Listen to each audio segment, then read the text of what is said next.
Pathanamthitta ഓമല്ലൂരിലെ ഏലോഹീം global worship സെന്ററിൽ മോഷണക്കുറ്റം ആരോപിച്ച 17 വയസ്സുകാരന്റെ മൊഴി police രേഖപ്പെടുത്തി. ക്രൂരമായി മർദ്ദനമേറ്റ സംഭവത്തിൽ പത്തനംതിട്ട ഇലവന്തിട്ട പോലീസ് സ്റ്റേഷനിൽ നിന്നും പോലീസുകാർ 17-കാരന്റെ അണക്കരയിൽ വീട്ടിലെത്തിയാണ് മൊഴി രേഖപ്പെടുത്തിയത്. വനിതാ ശിശുക്ഷേമ വകുപ്പ് മന്ത്രി ബിന്ദു കൃഷ്ണയുടെ നിർദ്ദേശപ്രകാരമാണ് അണക്കരയിലെത്തി മൊഴി രേഖപ്പെടുത്തിയത്. സംഭവത്തിൽ സ്ഥാപനത്തിലെ മാനേജർ ഉൾപ്പെടെ 3 പേർക്കെതിരെ കേസെടുത്തിട്ടുണ്ട്.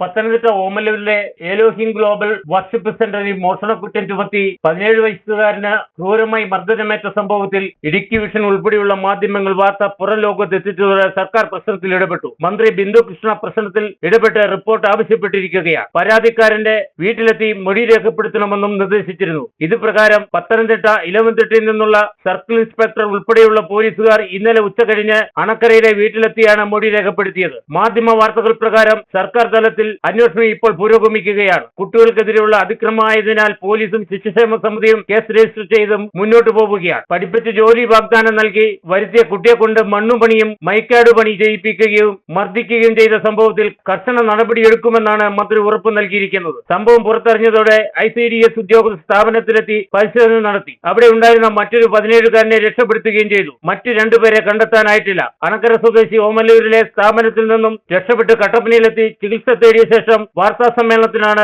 സ്ഥാപനത്തിൽ കുട്ടികൾ നേരിടുന്ന പീഡനം മാധ്യമപ്രവർത്തകരെ അറിയിച്ചത്. ഇലവന്തിട്ട പോലീസ് സ്ഥാപനത്തിലെ മാനേജർ ഉൾപ്പെടെ 3 പേർക്കെതിരെ കേസെടുത്ത ശേഷമാണ് 17-കാരന്റെ വീട്ടിലെത്തി മൊഴി രേഖപ്പെടുത്തിയത്. വനിതാ ശിശുക്ഷേമ വകുപ്പ് ഡയറക്ടർക്ക് സ്ഥാപനത്തെ പറ്റി അന്വേഷിച്ച് റിപ്പോർട്ട് നൽകാനും മന്ത്രി ബിന്ദു കൃഷ്ണ നിർദ്ദേശം നൽകിയിട്ടുണ്ട്. Idukki vision news, Upputhara.